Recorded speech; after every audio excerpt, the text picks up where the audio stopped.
Muy buenos días, amados hermanos.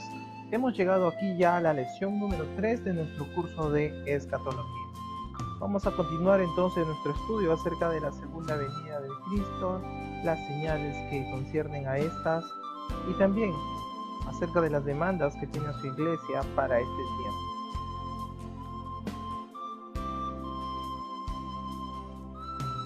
tiempo. Durante esta lección vamos a sugerirle, mi amado hermano, que usted pueda realizar las pausas pertinentes en el caso de la búsqueda de los textos bíblicos. Nosotros no vamos a hacer en este video, como a diferencia de los anteriores, que dejamos un tiempo para que usted pueda repasar y hacer la pausa necesaria. Debido a que la lección es un poquito extensa, entonces nosotros vamos a avanzar, pero le pedimos que usted pueda hacer las pausas cuando usted lo crea conveniente. Muy bien, mi hermano, a modo de introducción, entonces, vemos el objetivo de esta clase es hablar acerca de la segunda venida. Y tengo unas preguntas puntuales que hacerle esta mañana. ¿Qué significa realmente la segunda venida? A modo personal, por favor, sería interesante que se tome un minuto para poder reflexionar. ¿Cuáles son las características de esta segunda venida? ¿Cuál es su postura acerca de este acontecimiento? En clases anteriores habíamos visto que habían también posturas, habían también algunas corrientes que vamos a ir estudiando también, y entre algunas ya ir fundamentando justamente cómo responder a ellas. Cuando hablamos de la segunda venida de Cristo, hablamos de algunas teorías. Por ejemplo, tenemos la teoría espiritual. ¿Qué nos dice la teoría espiritual? Para ello, entonces, se fundamenta en que la segunda venida de Cristo se dio en el día del Pentecostés. Se dio en el día del Pentecostés. Ellos toman como texto base Juan 14, los versículos que están allí descritos.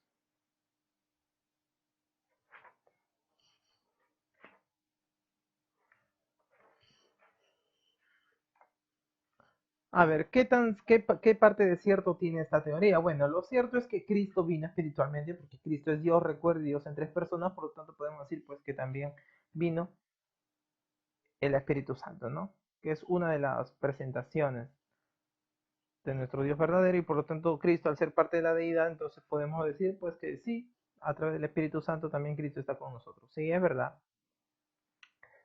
Ahora, ¿cuál es el error? El error que tiene esta teoría es que confunde la presencia personal de Cristo. Ahora, cuando hablamos de esto es que se confunde la presencia espiritual con la presencia personal en el cuerpo. Recuerda, cuando Cristo venga por segunda vez, pues va a venir con su cuerpo glorificado, con un cuerpo, entonces, en las nubes. A diferencia, pues, de la presencia espiritual, que es la que gozamos usted y yo, mi hermano. La mejor forma de contestar, entonces, cuando alguien le sostiene esta postura, usted puede ir a Hechos capítulo 2, verso 23 al 33, y Hechos capítulo 3, versos 19 al 21.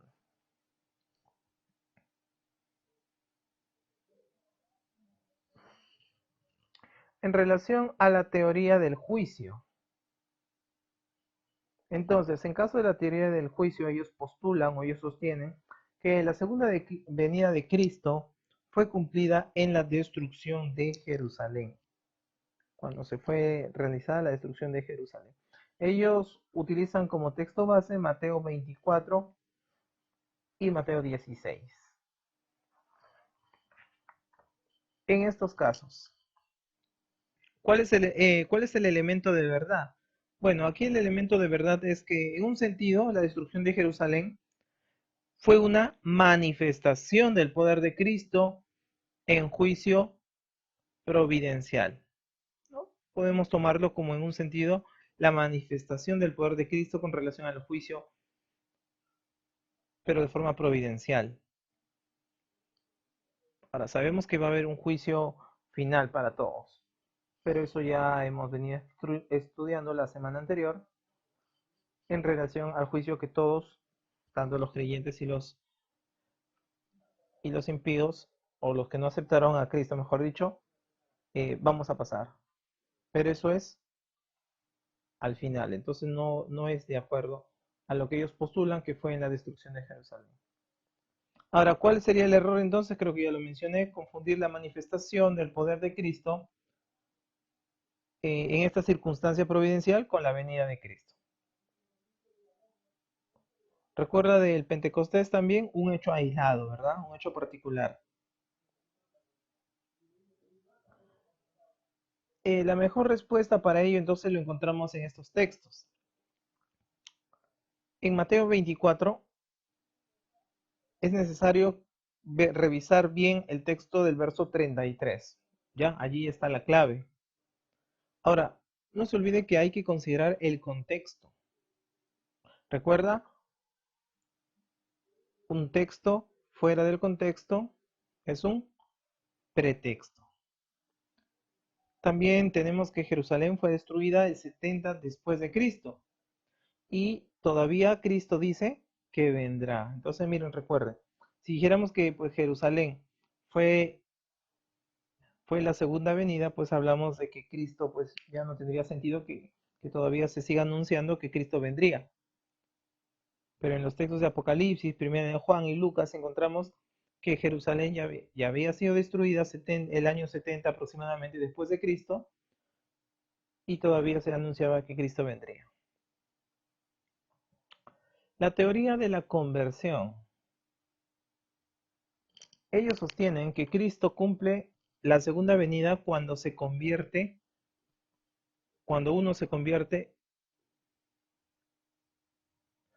a Cristo, es decir, cuando se convierte un alma a los caminos de Dios. Allí dice ellos que se cumple la segunda venida, a eso se refería. Los textos que ellos utilizan como base es Juan capítulo 14, verso 21 al 23 y Apocalipsis capítulo 3, verso 20. El elemento de verdad que esto contiene es que Cristo viene, es cierto, Cristo viene a la vida del creyente cuando uno se convierte y hace su morada en él. ¿Recuerda? A través del Espíritu Santo. Justamente esta parte lo explicamos mucho mejor y los invitamos a que pueda revisar en nuestro canal el curso de Espíritu Santo. Entre la lección 4, me parece, donde hablamos sobre la morada del Espíritu Santo. Ahora, esto es el elemento de verdad. ¿Cuál es el error?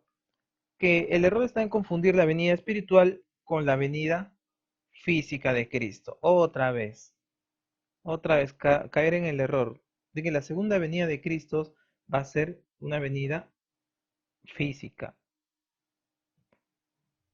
Aquí en cambio se toma como venida espiritual, la segunda venida.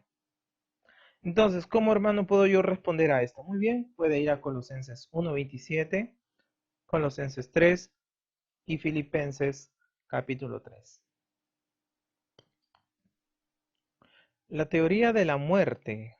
A ver, la segunda venida de Cristo está en la experiencia de la muerte para cada uno.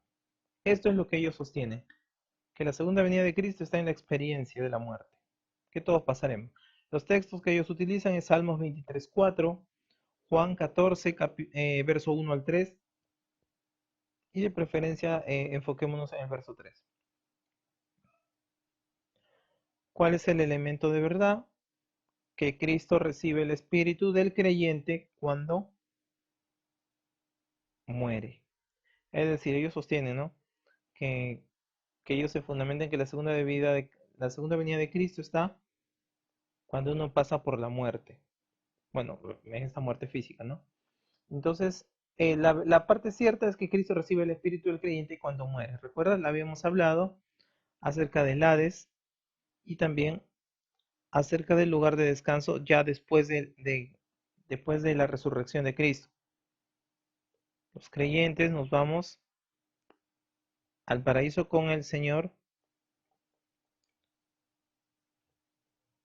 mientras que los impíos pues siguen yéndose al Hades o al Seol, que habíamos hablado la semana anterior. Entonces,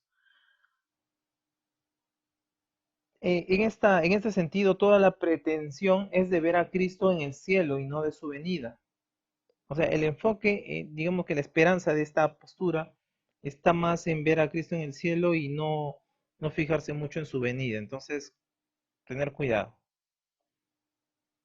No confundamos la obra de Cristo con la venida personal en el cuerpo. Una cosa es el obrar de Cristo y otra cosa es su venida. Es decir, muchas veces nos enfocamos en lo que, ¿no? En las señales, que sucederá esto y sucederá otro, que perdemos de vista el objetivo.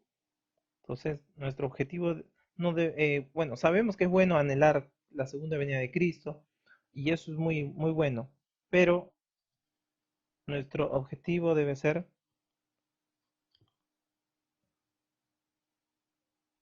guardarnos para la segunda venida de Él, para que nos encuentre alabando, adorando con nuestra vida misma, con nuestros actos, nos encuentre como obreros aprobados, porque el día y la hora nadie sabe. ¿Recuerda ese texto de Mateo? Muy bien, entonces mi hermano, nuevamente, la venida de Cristo implica muchas cosas. No es solo lo que pasará o lo que ocurrirá, no es solo lo que acompaña a la venida. ¿Está bien? Una buena contestación que usted lo puede hacer en Primera de Tesalonicenses, capítulo 4, verso 13. Ahí yo lo animo a que usted pueda abrir su Biblia y pueda ir buscando estos textos conforme vamos avanzando.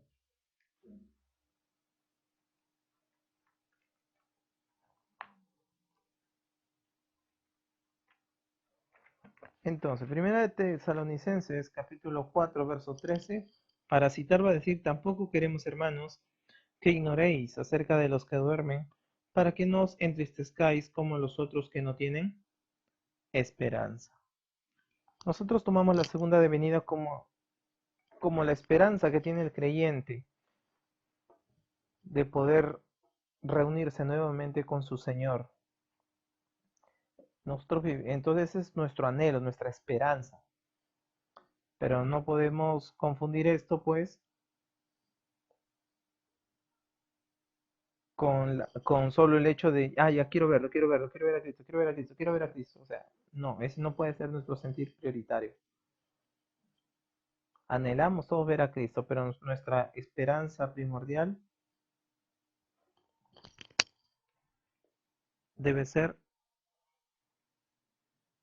el poder reunirnos con Él juntamente, pero el poder vivir para ello, llevar una vida conforme a su voluntad, porque esa es la esperanza que abriga nuestro corazón, que Él pueda venir por nosotros, por su iglesia y nosotros reunirnos juntamente con Él. Muy bien, tenemos otra teoría aquí, la teoría postmilenarista. Recuerda que lo habíamos tocado en la lección de introducción, la teoría postmilenarista. Ellos sostienen que la segunda venida de Cristo es personal y visible al fin del mundo.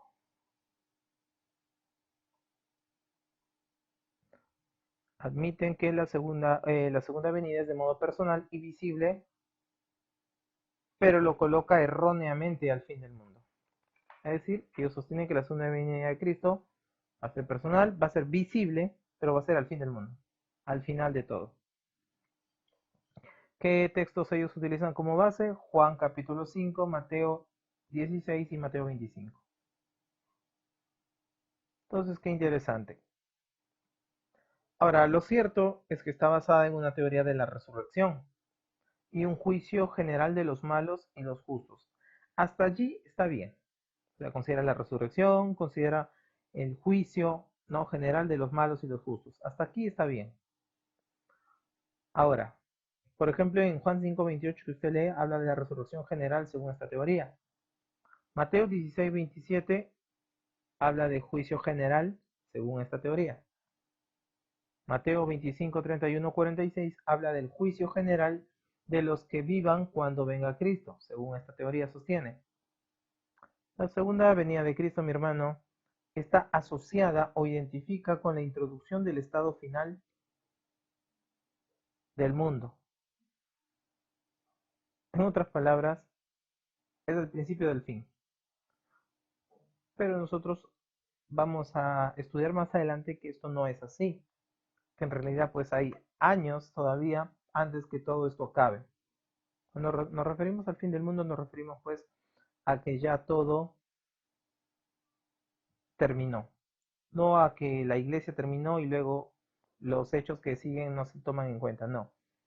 Estamos a refiriéndonos con fin del mundo a que ya todo cesó, no hay más. Y más adelante vamos a ver en la postura premilenarista que justamente después del arrebatamiento de la iglesia hay otras muchas, hay muchos hechos que lo vamos a estudiar en la lección siguiente.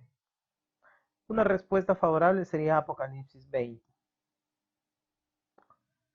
La sencilla declaración de la palabra de Dios la contradice. La contestación más completa, como mencionamos, es la premilenaria, la premilenarista. Eso lo vamos a explicar y profundizar un poco más en nuestra siguiente clase. Ahora, la teoría amilenarista. Se sabe que el prefijo a significa no, o sea, no milenio. Esta idea entonces postula que la segunda venida de Cristo será el fin y punto. No existe el milenio, el año del milenio, el tiempo del milenio. No existe, dice esta teoría. Bueno, también nuevamente sabemos que la Biblia habla pues que va a haber un tiempo de los 1000 años. Se cree que el bien y el mal se desarrollan juntos hasta el fin. Luego viene Cristo literalmente y visiblemente para terminar los asuntos humanos e inaugurar el estado final. Sabemos que no va a ser así. Aquí todavía falta el arrebatamiento, faltan los años de paz, el milenio, etc. Lo vamos a ir trabajando de a pocos. Su texto base para ellos es Mateo 13. ¿Cuánto de cierto hay aquí? Que la venida literal de Cristo y la existencia del mal. Sabemos que eso va a estar hasta el fin, en el juicio final. Allí sí se acaba todo. Pero hasta allí entonces el mal va a existir, lógicamente igual que el bien, y la venida literal de Cristo se va a dar. Eso sí, esa parte podemos rescatar de esta teoría. ¿Cuál es el error? El único error grave o el error más resaltante es que rechazan el reinado milenario de Cristo. ¿Cuál sería la mejor contestación? Mi hermano, aquí hay una gran cantidad de textos que presentan el reinado de Cristo sobre la tierra. Así que usted ya los puede buscar de manera personal y sería como un reto que pueda resaltar en su Biblia también cuáles son los textos y nos pueda comentar en la descripción de este video a través de qué textos se presenta el reinado de Cristo sobre la tierra en relación pues al reinado milenario en la tierra. También tenemos la teoría modernista radical. Interesante, ¿no? Bueno, nos sostiene que Cristo nunca se fue, dice, y no necesita volver. Niega la resurrección física. Nos dice, mataron al cuerpo de Cristo, pero no mataron su espíritu. Y se adhiere a la noción filosófica en cuanto al espíritu. Hermano, bueno, creo que el error es clarísimo. Si niega la resurrección, que es la base de nuestra fe, simplemente totalmente equivocado. Sabemos que Cristo resucitó porque lo dice su palabra, así que no hay mucho que profundizar. El autor de esta teoría modernista radical fue propuesta por Shailer Matthews. Usted lo puede buscar un poquito más en relación a esta teoría, pero que de por sí ya presenta un error gravísimo, negar la resurrección. Solo es una influencia, se basa en la filosofía humana. Otra teoría que podríamos mencionar sería la ruselista o la himenea. Se basa en Timoteo 2, 17, 18. Dice, Cristo volvió secretamente en el 74. Persiste con la tendencia de fijar fechas y niegan la resurrección del cuerpo. Ay, mi hermano. Error sencillo, negar la resurrección del cuerpo. Entonces, una respuesta clara que usted le puede dar a este tipo de propuestas sería Hechos capítulo 1, verso 11. Hechos capítulo 1, verso 11. Con ese texto, mi hermano, usted está dando por finalizada esta teoría. Ahora, ¿por qué ha sido tan distorsionada la segunda venida de Cristo? Porque la ha hecho pervertir, o sea, porque la ha hecho distorsionarse. Miren, la segunda venida de Cristo es el más fuerte incentivo que hay para vivir una vida santa. Lo leíamos en antes. Debemos aguardar la segunda venida con esperanza. En otras palabras, en fe, que Él vendrá, en fe. ¿Por qué se ha pervertido tanto esto? Porque, mi hermano, somos impacientes, queremos una fecha. Señor, en tu tiempo. ¿Y qué hacemos? Tratamos de ayudar a Dios, entre comillas. Sabemos que no es cierto. Dios nos va a dar algo si estamos confiando en Él y andamos en fe. Pero si vamos a estar, Señor, Señor, pasa esto, ¿cuánto tiempo tengo que esperar? Queremos que el Señor nos diga ya. Pero en caso de, hablando en cuestiones espirituales, por si acaso, no hablo en otras cuestiones, porque si hablamos de cuestiones laborales, por ejemplo, ¿no? No te digo que te sientes con los brazos cruzados y pidas a Dios que te caiga del cielo. No, tampoco es eso. Me estoy refiriendo aquí a los hechos puntuales espirituales. Por ejemplo, estoy orando por una persona enferma. Perfecto. Hay que estar orando, intercediendo, y si es la voluntad de Dios, pues lo va a hacer. Y si no, no. Pero muchas veces, Señor, ya pasaron 5 años. ¿Cuándo se va a curar? ¿Cuándo lo vas a curar? Yo sé que tú lo vas a curar, pero ¿cuándo? Entonces, cuidado. ¿Recuerdan el testimonio de una artista cristiana que en uno de los conciertos, recuerdo, si no fue el año pasado, decía, pues, no acepto un no por respuesta? Yo digo, ¿y dónde? O sea, nosotros ordenamos a Dios ahora. ¿De dónde se cambió ese orden? No acepto un no por respuesta con relación, pues, a la enfermedad de otra persona. Yo digo, ¿qué pasó? Nosotros a veces queremos disponer y ponerle un tiempo a Dios. Señor, si vas a hacerlo, hazlo, pero ya. O sea, ¿quiénes somos nosotros, mi hermano? Nosotros, recuerde, somos siervos. Nunca olvídese que ustedes somos siervos. Incluso en esa condición, Cristo nos va a tratar más que siervos como amigos.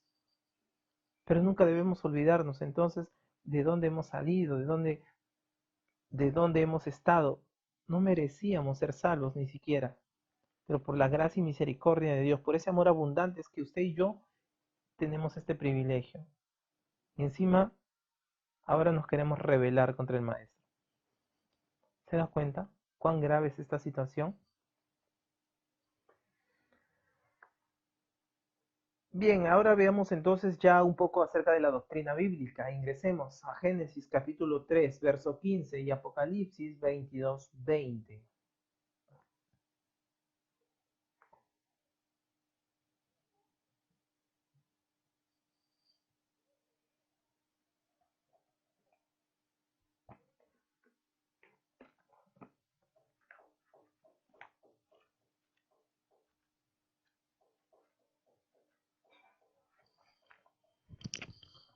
Dice, y pondré enemistad entre ti y la mujer, y entre tu simiente y la simiente suya. Esta te herirá en la cabeza y tú le herirás en el calcañar. Y hermano, eso también se ha tomado bastante como una referencia, pues, a lo que vendría a ser la venida del Mesías o el Redentor. Génesis 3:15, subrayelo, eh, resáltelo, tal vez apúntelo ahí, por favor. Génesis 3:15 viene a ser la primera referencia de la venida del Mesías. Mire, desde el principio de los tiempos ya se hablaba o ya se tomaba una figura referente a la segunda venida de Cristo. Ahora se da cuenta que en Apocalipsis 22:20 tenemos también allí la última referencia con relación a esta venida. Qué interesante. Entonces, mi hermano, podemos concluir que el tema céntrico de la Biblia es la venida de Cristo, desde el inicio hasta el final, es decir, de tapa a tapa. El tema céntrico de la Biblia, ¿cuál es? La venida del Mesías o Redentor. Toda la Biblia puede ser dividida con relación a este tema incluso. Claro, mi hermano, la Biblia puede ser dividida en el Antiguo Testamento, cuando era anunciada la venida de Cristo, la segunda cuando Él está aquí, en los Evangelios, y todos los libros que quedan, los demás libros, anuncian su segunda venida. Mire qué interesante, también sirve como un punto de referencia entonces para dividir o para, digamos, agrupar los libros del Evangelio, de la Biblia. La revelación de la venida de Cristo es dada de una manera dinámica u orgánica en vez de una manera mecánica. Es decir, dinámica se refiere a la vida en sí misma. Es decir, es algo que hay que vivirlo, mi hermano. Por eso yo les decía, no debemos aguardar tanto las señales, enfocar tanto en sino en la esperanza que guardamos. Y esa esperanza nos debe llevar a tener una vida íntegra, una vida piadosa, una vida que demuestre el amor por el prójimo, que demuestre que nosotros realmente nuestra fe está puesta en Cristo. Nuestro servicio, mi amado hermano, nuestra iglesia, nuestras obras, que son movidas por el Espíritu, para poder compartir a otros de Dios, no puede parar. En estos tiempos, por ejemplo, vemos muchas personas atemorizadas por todo el ambiente y la coyuntura que vivimos, y está bien, pero eso no me puede limitar a que yo deje de compartir la palabra. Y recuerde, la palabra no solo es de boca para afuera, sino también con mis actitudes, con mis hechos, en familia, en casa, con mis personas de trabajo, con los que yo trato día a día. ¿Cómo estoy demostrando entonces mi relación con Dios? Como dije, que no solo sea un hecho de palabras. Gracias a Dios nosotros también, por ejemplo, les comparto, estamos prontos a salir también. Vamos a llevar víveres y algunos alimentos también para personas que están en los hospitales, en la sala de espera, a los familiares. Entonces, mis hermanos, a eso nos debe llevar justamente esta esperanza de la segunda venida de Cristo. Yo no puedo estar quieto. Es cierto que hay que cuidarse, hay que guardar una cuarentena, es cierto, y lo vamos a hacer y lo vamos a respetar, pero eso no nos va a detener, y perdóneme mi hermano, y lo digo con cuidado. Personalmente no me va a detener. Si yo tengo que salir y llevar algo para el necesitado, lo voy a hacer. Me voy a cuidar, claro, cuido con mi mascarilla, con mis guantes de protección, entre otros, guardando la distancia, pero no me va a detener esto a quedarme en mi casa encerrado y ver que hay muchas personas que están incluso partiendo de esta vida sin conocer a Dios o sin que alguien en ese último minuto tal vez de vida le diga, Cristo te ama. A eso hemos sido llamados, a eso se refiere con una forma dinámica, mi hermano. Así que yo lo animo, si está en las posibilidades, el poder ver la manera de cómo podemos seguir predicando de Dios en estos tiempos.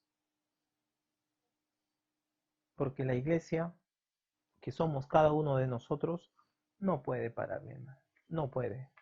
Y mucho menos en esta situación, cuando el pueblo de Dios debe ponerse de pie y ganar almas para Cristo.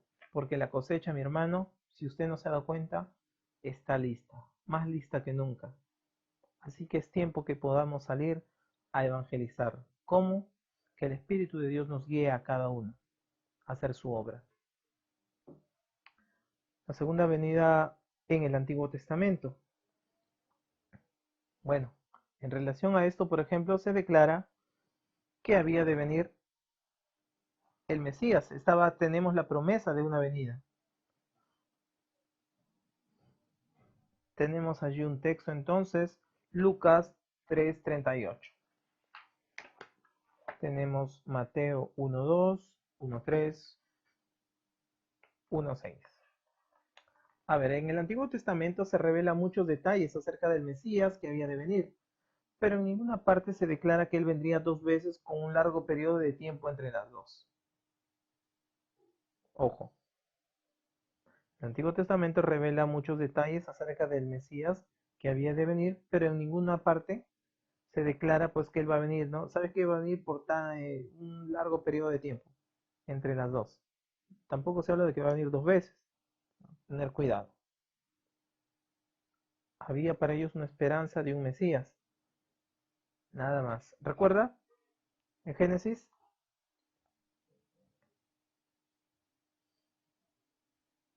Ya, en Lucas 3:38 habla de que será de la raza humana.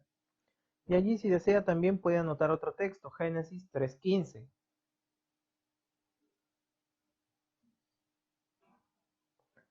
En el Mateo 1:2 tenemos que se especifica y nos habla acerca de la nación, que será de la nación de Israel.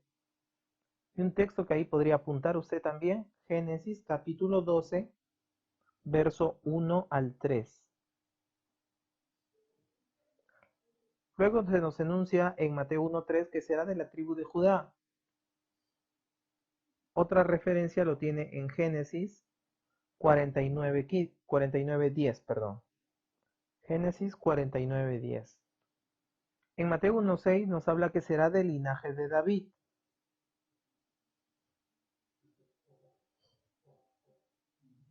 Perdón, de la familia de Isaí primero. Una referencia está en Isaías capítulo 11, verso 1 al 5.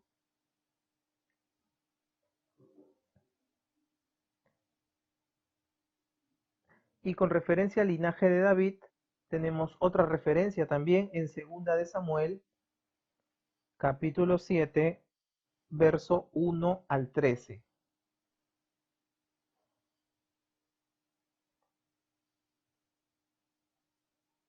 Por último, tenemos que será de la ciudad de Belén en Mateo 1:18, y también le puede agregar mi hermano o apuntar Miqueas, capítulo 5, verso 2.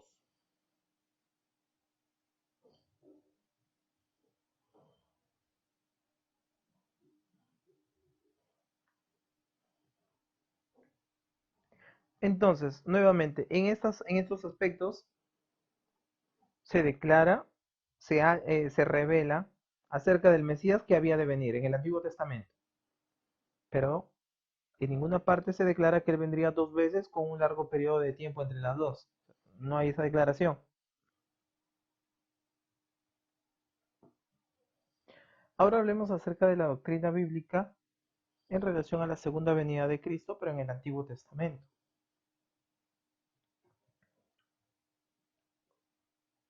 Acerca de una aparente contradicción. En los siguientes textos usted va a encontrar que se hace referencia a una declaración que el Mesías vendría como un rey grande y glorioso. Pero luego en los siguientes textos también usted va a encontrar que se presenta el Mesías como un hombre humilde, rechazado, sufriendo y muriendo. En otras palabras, habían dos tipos de declaraciones, que vendría como rey grande y glorioso, y otros decían que sería humilde, rechazado, sufriendo, muriendo.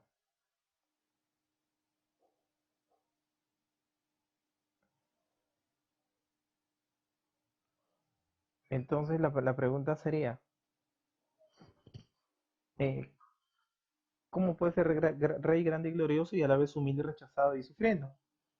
O sea, parece que todo esto es una contradicción. Hermano, para el judío del Antiguo Testamento, estos dos tipos de pensamiento de predicción les presentó un serio problema de interpretación. Mire, en los siguientes textos, Primera de Pedro 1, 10, 11, por ejemplo, ahí usted va a ver que no solo era al pueblo judío, incluso para los profetas, mi hermano. Se rompían la cabeza, ¿cómo puede ser rey glorioso, pero a la vez eh, humilde, rechazado, total?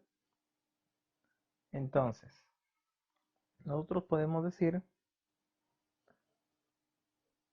que para el maestro judío del Antiguo Testamento, los rabíes, los pasajes, sufrimientos, estaban en relación pues a la nación de Israel o para los profetas. En Hechos 8, 32, 34 dice de sí mismo o es una opinión liberal de algún otro, opinión conservadora. Mire qué interesante. Según Hechos 32, 34, cuando habla de sí mismo es una opinión liberal, pero cuando habla de algún otro es una opinión conservadora. Y que ese era el modo de pensar. Qué interesante, ¿no? El modo de pensamiento. En conclusión, los judíos pensaban que vendrían dos Mesías. Uno el Mesías sufriente y otro el Mesías glorioso. No podían concebir, mi hermano, y hasta el día de hoy, no podían concebir los tradicionales, no podían concebir la resurrección. No podían concebir eso en su pensamiento. Es por ello que los fariseos, los saduceos, hasta el final van a tratar de negar ello, porque no cabía en su pensamiento la resurrección.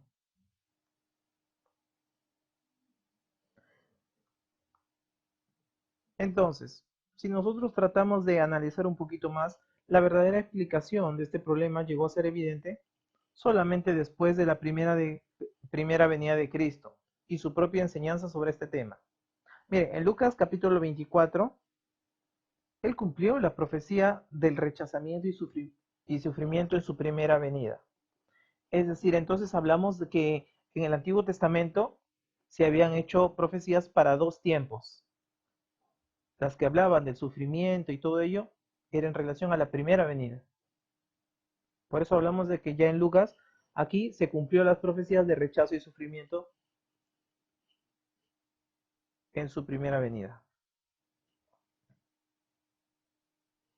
Y en Mateo 24:30 vemos una promesa. Prometió cumplir en una segunda venida las promesas relacionadas a la gloria. Claro, recuerda que en esta segunda venida Él va a venir con poder y gloria. Ahora entendemos entonces el esquema del Antiguo Testamento. Mire qué diferente plantearlo de esta manera. Entonces vemos que no hay una contradicción como se sostenía, sino que en realidad nos hablaban de dos tiempos distintos, uno referente a la segunda venida y otro a la primera venida, caso de Lucas 24.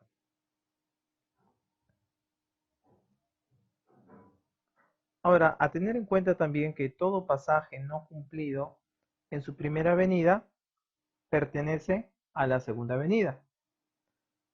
Para cada promesa de humillación, mi hermano, en la Biblia, que ha sido cumplida, déjeme decirle que quedan aproximadamente 8 promesas a cumplirse en la segunda. O sea, la relación es más o menos así, de 1 a 8. Por cada promesa de humillación que ya ha sido cumplida, quedan 8 promesas de gloria por cumplirse. Mire, mi hermano, de verdad, ahí podemos ver la majestad y el reinado de nuestro Dios. Cuán maravilloso es. Mi hermano, las promesas de Dios concernientes a su sufrimiento fueron cumplidas, por lo tanto, si se habían hecho dos tipos de promesas, la humildad en relación a la humildad y otros en gloria, en relación al sufrimiento y en los otros respecto a la exaltación. Aquí vemos que ya fueron cumplidas las promesas con relación al sufrimiento y al dolor. Estamos hablando de la venida de Cristo. Entonces, podemos tener fe y esa certeza que las promesas de Cristo y su gloria van a ser cumplidos literalmente. Muchos intérpretes modernos hacen el mismo error que hicieron los rabinos del Antiguo Testamento, pero en orden inverso. Y caen en las mismas contradicciones. Pero recuerde que ya usted puede volver a revisar este video con detenimiento, hacer la pausa y poder nuevamente hacer la revisión de los textos que hemos mencionado y descubrir pues que la Biblia no tiene contradicciones. Una pregunta que surge aquí es entonces, ¿por qué fueron las dos líneas de la profecía mesiánica en el Antiguo Testamento tan entretejidas, confusas, que incluso no hemos visto que los profetas no podían distinguir el tiempo de las dos venidas? Porque era algo un poquito tan estrecho, no tan complicado. Como nuevamente lo dijimos, la naturaleza de la profecía es dinámica. Es decir, por ejemplo, les pongo algo práctico. Yo recuerdo que muchas personas que están pasando dolor, que están pasando por momentos difíciles, anhelan que Dios venga y dicen, no, ¿cómo Señor ¿Por qué no vienes ya por tu iglesia? Por favor, ven, ven, ven, pero lo ven como una vía de escape y no como un acto de esperanza en el cual los lleva a llevar una vida consagrada y santa a pesar de las dificultades. Yo sé que no es fácil. Yo sé que hay cosas pues terribles que les toca vivir al ser humano, pero Dios tiene un propósito y un plan para cada uno. Entonces no podemos usar la segunda venida de Cristo como una vía de escape a nuestro sufrimiento aquí, sino que debemos anhelar la segunda venida y aguardar la esperanza que nos lleva a llevar una vida consagrada a Dios, que es totalmente diferente. Si usted lee esos textos que están allí mencionados, por ejemplo,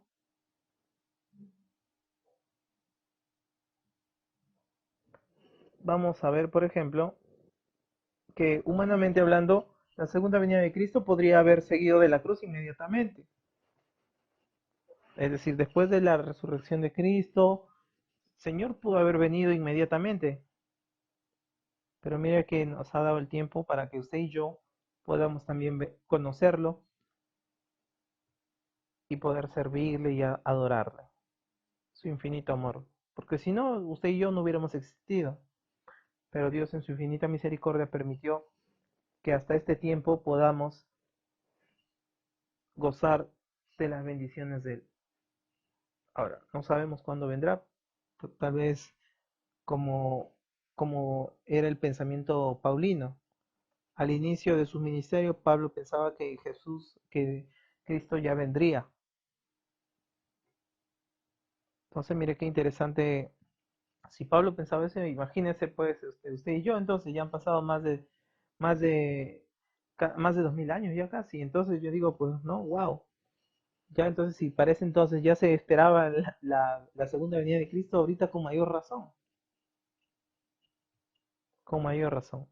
Pero esto que no sea una causa también de ser unos alarmistas, como algunas personas suelen caer. Ya Cristo viene, ya que la pandemia es a nivel mundial, que ya son señales del fin. Bueno, hay que aprender a discernir también. Y además, mi hermano, recuerde otra vez, la naturaleza de la profecía es dinámica, nos debe mover a tener una vida de comunión con Dios. Si Cristo viene, bien, si no viene, bien también. Como dije, se puede caer el mundo a nuestro alrededor, pero nuestra fe sigue puesta en Cristo y seguimos para adelante. Si nos encuentra alabando y adorando y sirviendo a Dios, amén, hermano. Pero y si no, qué triste sería, ¿no? Que Dios nos ayude siempre a poder andar en sus caminos en todo tiempo.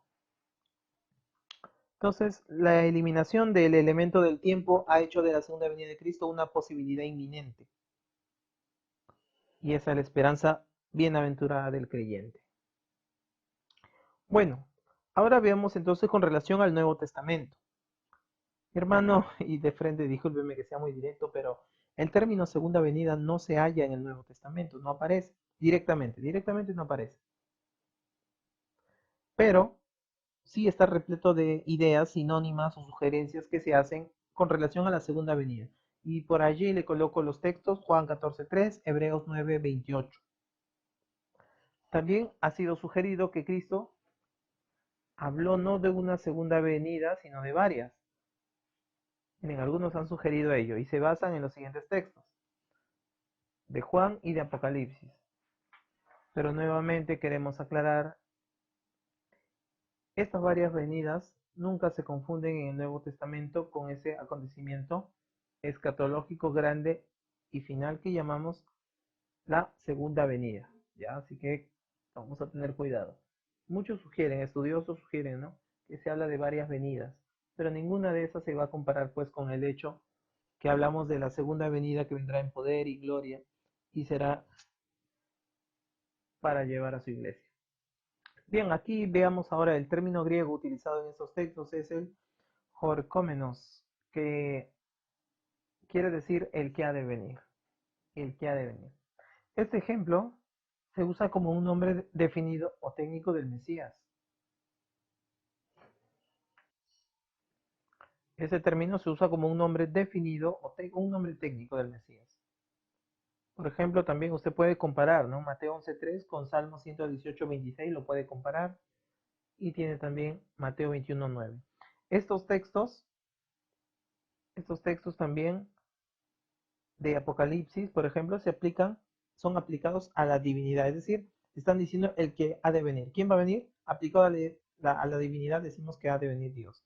Por eso estamos hablando de este término griego que se utiliza en estos textos. Y de qué forma, o el sentido que guarda.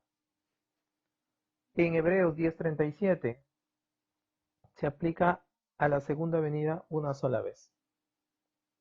Ahí está el texto.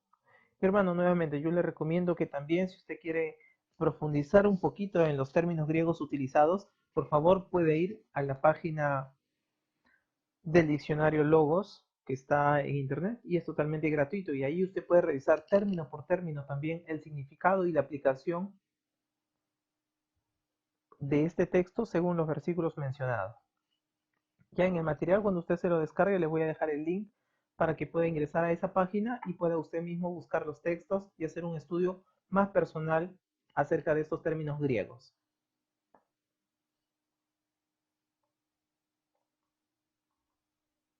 Otro término griego también tenemos el erkomai, que quiere decir venir de un lugar a otro.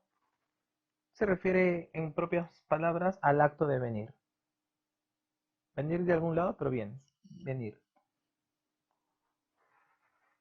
Y ahí están los textos mencionados. Un poquito extenso, mi hermano, pero yo lo animo a que nuevamente pueda hacer su estudio personal y pueda edificarse también un poquito más. Otro término utilizado también es en el griego es el heiko, que quiere decir el haber venido o el resultado de venir. Y se encuentran allí mencionados en esos textos. Otro término utilizado o que se hace referencia a la segunda venida es el catabaino. Bueno, disculpe si no lo pronuncio muy bien. Quiere decir venir hacia abajo, descender. Hermano, esta palabra da énfasis a la dirección de la venida. Es decir, ¿de dónde va a venir? Bueno, ya sabemos. Ahí está. Entonces podemos leer en Juan 6:38, Primera de Tesalonicenses 4:16. Tenemos una palabrita más, un griego, fanareo, que quiere decir hacer visible lo que fue oculto, hacer manifiesto, aparecer. Mira qué interesante este término fanereo. Es utilizado en las siguientes citas.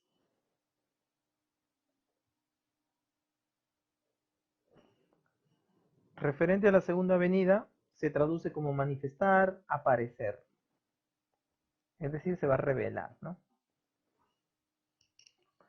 Muy bien, y ahora queremos hacer énfasis también en tres términos en especial. La parusia, un término griego, la parusia. Este término, por ejemplo, nos va a hacer referencia directa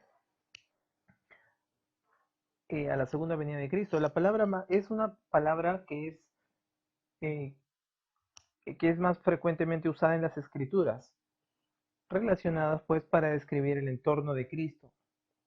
Ahora, ocurre, mire mi hermano, 24 veces en el Nuevo Testamento. Aparece 24 veces en una variedad de relaciones. Como le indica su etimología, la palabra significa estar cerca, al lado de también. En realidad, o sea, envuelve todo lo que connota nuestra palabra presencia. Ha llegado a ser entonces no simplemente presencia, sino el acto por el cual la presencia se hace realidad. Muy similar al dicho, a esta frase común última que escuchamos en la televisión, tócame que soy realidad. Ya, algo así. Se puede interpretar el término parusia. Es decir, una presencia que se hace real, se vuelve real. Y obviamente si una presencia se hace real, hablamos ya de un individuo. En este caso, pues, de la presencia de Cristo. Ejemplos generales, genéricos, tenemos allí las citas y los términos también utilizados en alusión al traslado de la iglesia, está también allí. Y por último tenemos un tercer grupo, las citas también en las cuales se utiliza este término para hacer referencia al retorno de Cristo a la tierra con la iglesia. Mi hermano, yo lo animo nuevamente a que pueda hacer su texto, su estudio personal con relación a estas palabras que son las más utilizadas. la parusia, y ahora también como segundo término tenemos la epifanía. La epifanía. Esta palabra hace referencia al entorno de Cristo. El entorno de Cristo es epifanía. La raíz significa traer a la luz, hacer brillar, manifestar. La colocación de la preposición le da un significado intenso y es usada para referirse a la primera venida de Cristo a la tierra en su encarnación, según Lucas y Primera de Timoteo.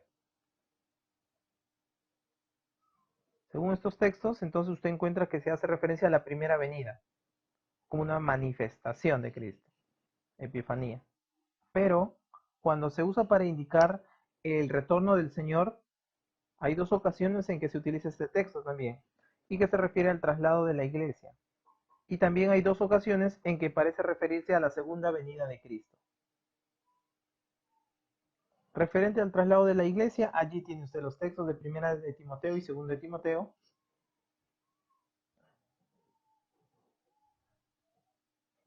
Y con relación al traslado y a la segunda venida de Cristo, tiene usted entonces allí los otros dos textos, de Segunda de Timoteo 4.1 y Primera de Timoteo 2.13. Sin embargo, parece haber una referencia a la segunda venida entonces.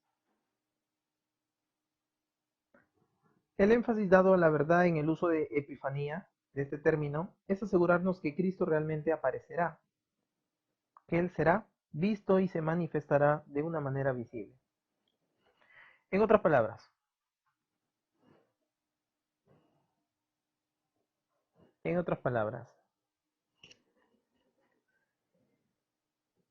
aquí se enfatiza entonces en tres grandes hechos en relación con la segunda venida de Cristo.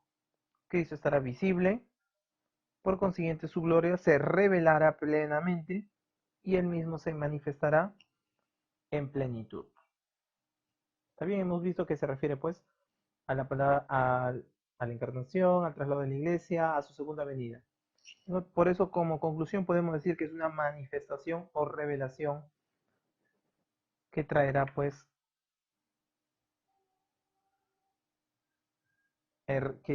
pues toda su gloria manifestada pues a los hombres, ¿no? En la segunda venida de Cristo.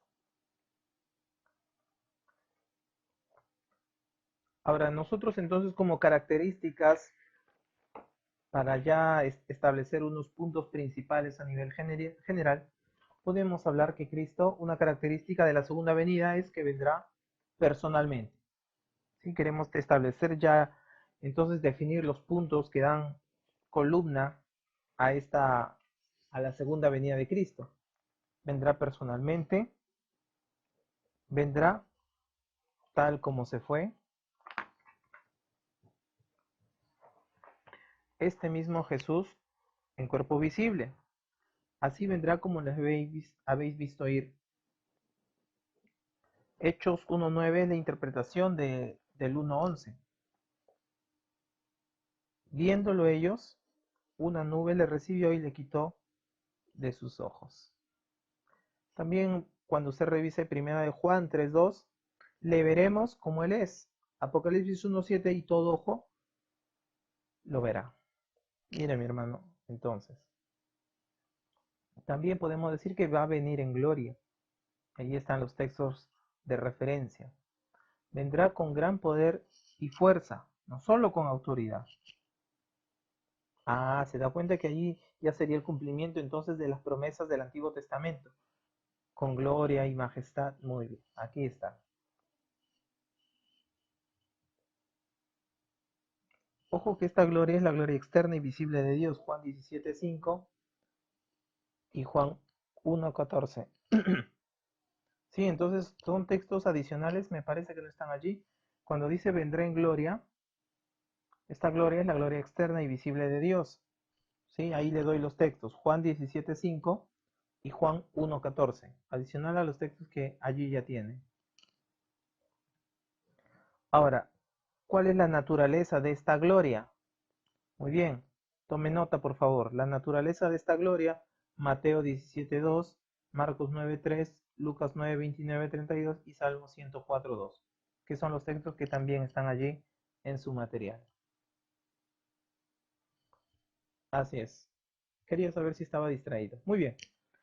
También con relación al gran poder, fuerza o potencia, está en Mateo 24:30 y se utiliza, mira, interesante, que aquí se utiliza la palabra dunamis, o que, bueno, su origen es de la palabra dunamis, de la cual derivamos dos palabras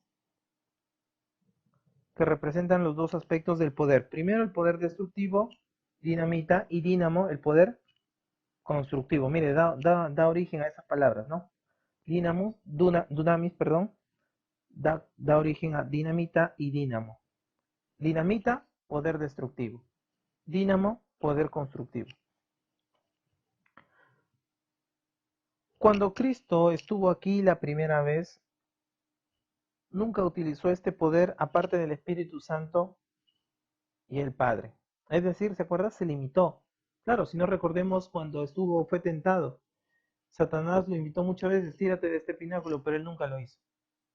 ¿Pudo haber usado? Claro, pero se limitó. ¿Por qué? Porque recuerde que él era 100% hombre y 100% Dios. Y en la parte de 100% hombre, pues el Señor afrontó esta tentación dándonos ejemplo y enseñándonos cómo también nosotros podemos enfrentar a las acechanzas de Satanás.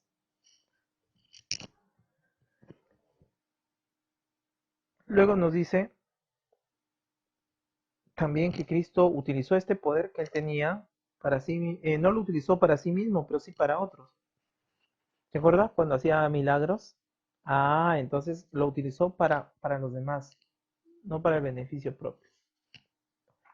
Enseñándonos, mi hermano, y dándonos un modelo de vida también incluso. Por eso le decía cuán importante es que usted y yo no caímos en este tiempo, no que salgamos. El Evangelio no puede parar. Y ello es lo que nosotros tenemos como ejemplo en Cristo. Teniendo todo el poder, lo usó para los demás, para el prójimo. Y él afrontó las diversas situaciones, pues, como hombre. Dándonos un ejemplo de que, pues, nosotros, como dice Pablo, ya no estamos, el pecado no tiene ningún poder y autoridad en nosotros. La diferencia es que nosotros muchas veces dejamos que el pecado nos zarandee, pero es diferente. Eso es decisión nuestra. Debemos aferrarnos a Dios cada día y mantener esta lucha espiritual.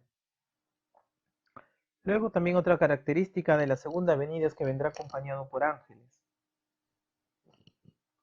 También decimos que vendrá de repente.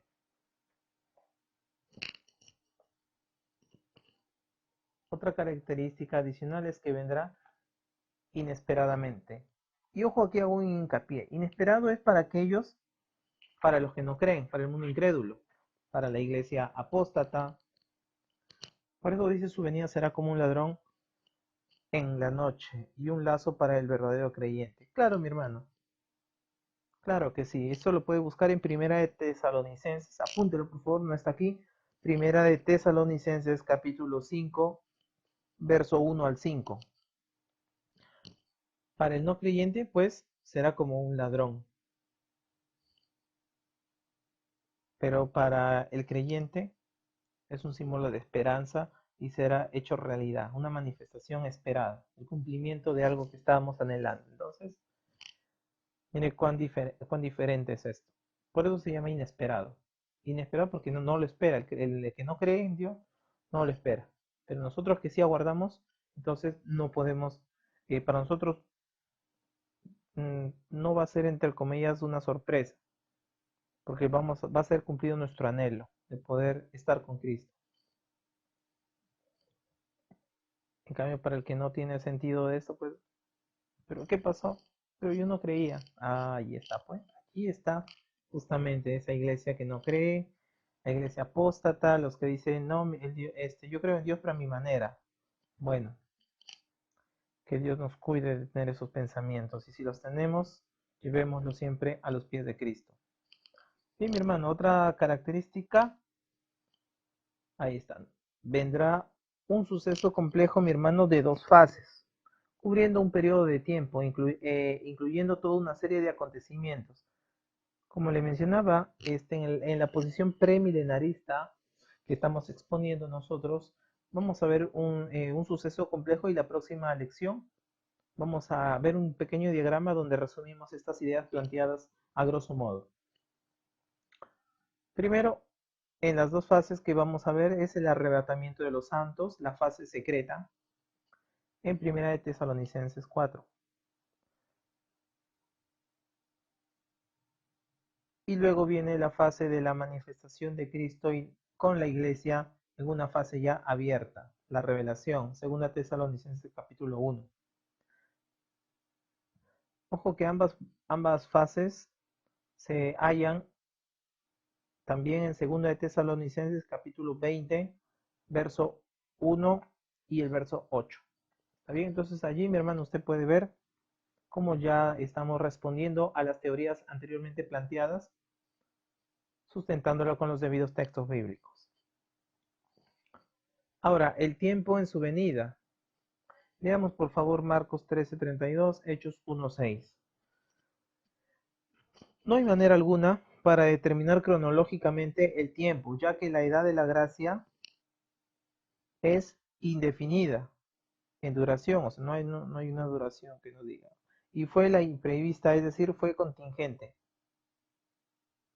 Mi hermano, este texto de Primera Tesalonicenses 5 es mal interpretado. Aquí se trata del orden, no de la cronología, o sea, hay que diferenciar bien.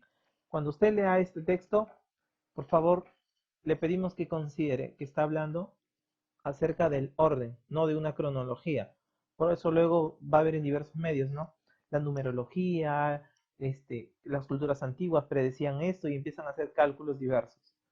Nuevamente, el día ni la hora, nadie lo sabe. Entonces, por favor, mi hermano, no tratemos de buscar algo donde no lo hay.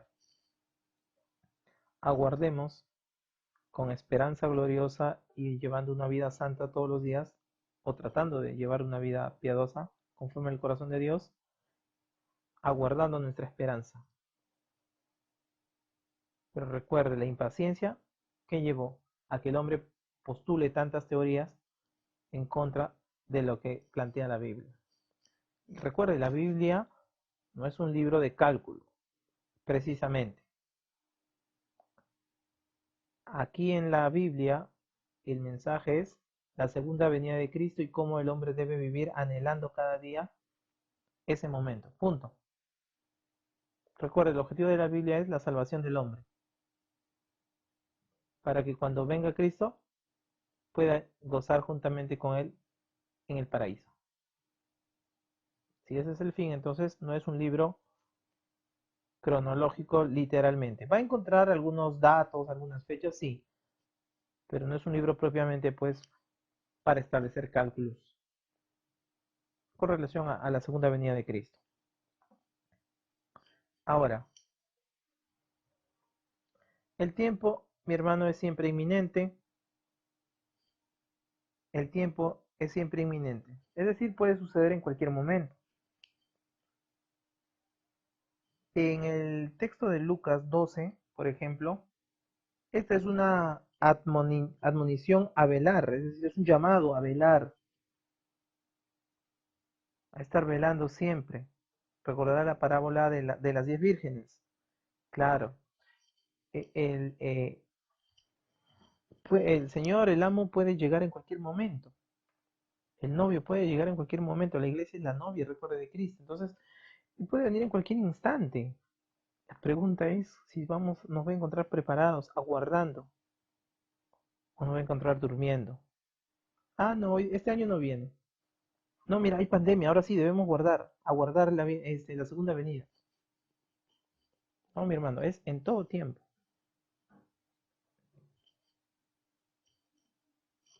Ahora,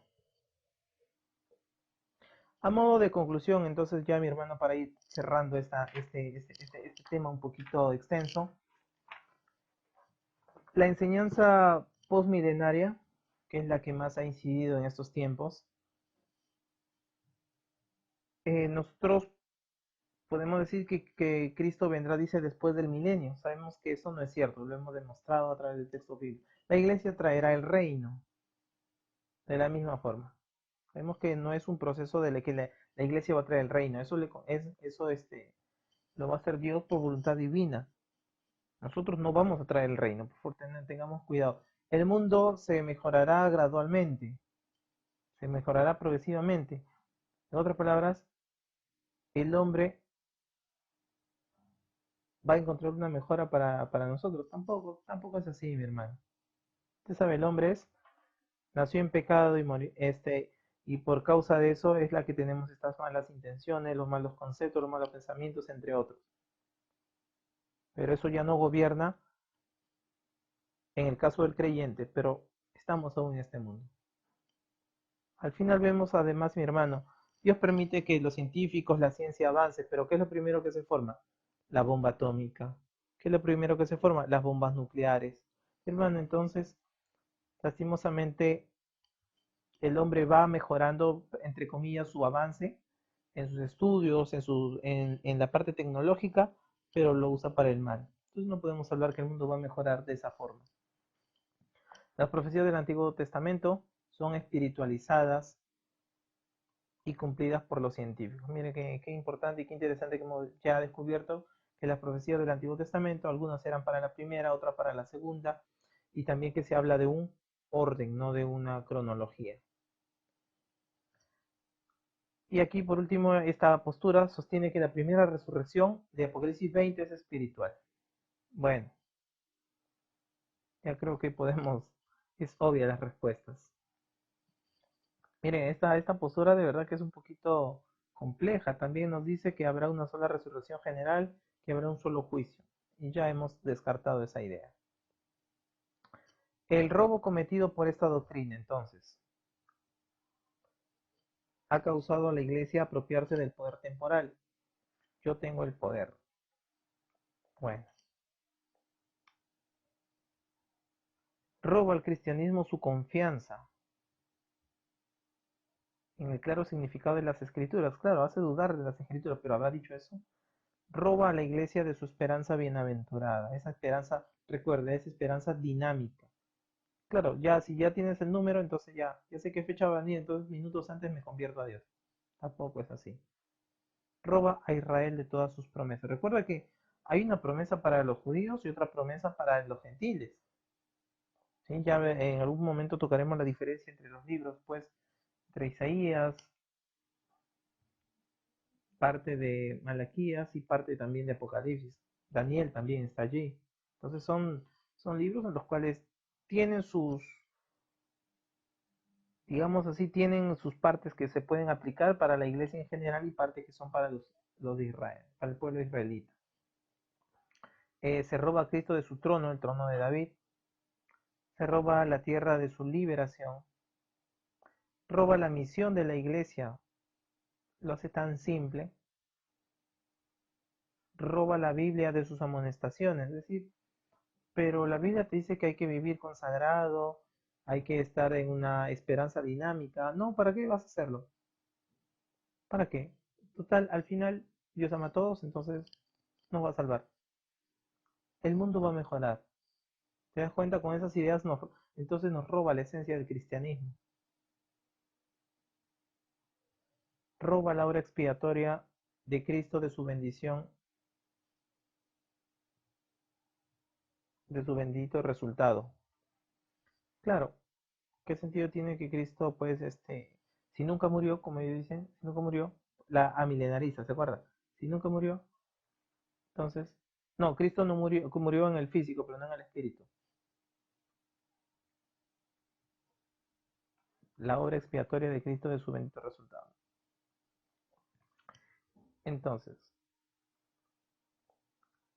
ha causado a la iglesia también que se apropie del poder temporal, ya que el reino no viene, se culpa al evangelio, es decir, el evangelio está mal. De allí surgen las otras teorías. La Biblia está mal, entonces, y de ahí surge incluso la secta, mi hermano, porque muchas personas dicen, no, el Señor me ha revelado a mí, pero no, en el Evangelio está todo, dice la palabra. Sí, pero faltó especificar esto. Ya, ok, ya a partir de allí salen otras interpretaciones, algo que no está en su palabra. Si parece largo el tiempo de la segunda venida de Cristo, recuerde estos textos, por favor. La Biblia nos dice de antemano ya la razón de esta demora. Hermano, hasta aquí hemos llegado entonces al final de esta lección. En la próxima lección nosotros vamos a tocar algunos aspectos en relación a las señales de esta segunda venida de Cristo. Entonces seguiremos hablando de la segunda venida de Cristo, pero en relación a las señales que estas van a acompañar. Mi hermano, la idea de este curso nuevamente es que usted pueda sacar una propia cosmovisión acerca de la segunda venida de Cristo. Nosotros les exponemos los puntos principales y dejamos a su criterio personal que usted pueda tener una opinión al respecto. No se olvide por favor que en la descripción de este video va a estar el enlace a su tarea y al material también para que pueda hacer su estudio personal junto con este video. Muchas gracias mi hermano, un abrazo inmenso, que Dios me lo bendiga.